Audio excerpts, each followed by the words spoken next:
Thank you. And thanks for everyone for all the input so far. So what we're going to take a look at now is really a three-step framework in terms of how to apply and how to put some of this in motion.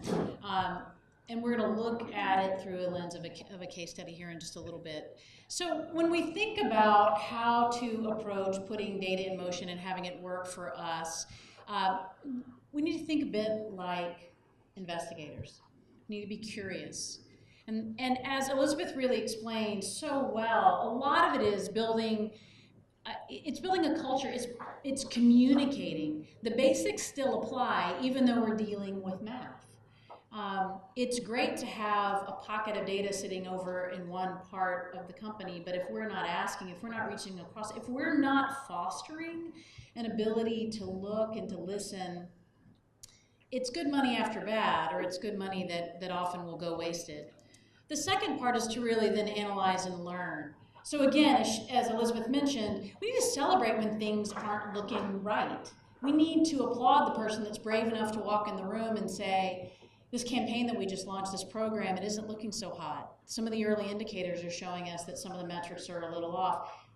That's where we can dig in. That's where we can ask the questions. That should be celebrated. This is an iterative process that only will get better the more we ask the questions and we throw hypotheses at what we're trying to accomplish.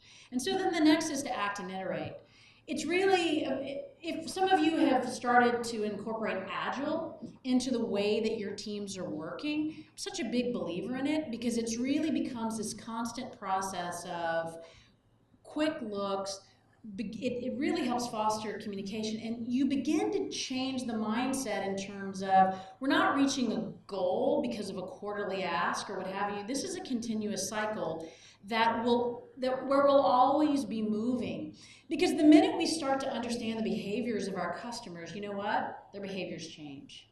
You know what? We have a whole new pocket of customers that we're going after, and or we have a whole new psyche or a change of the way that things are behaving. And so there is no end game and destination.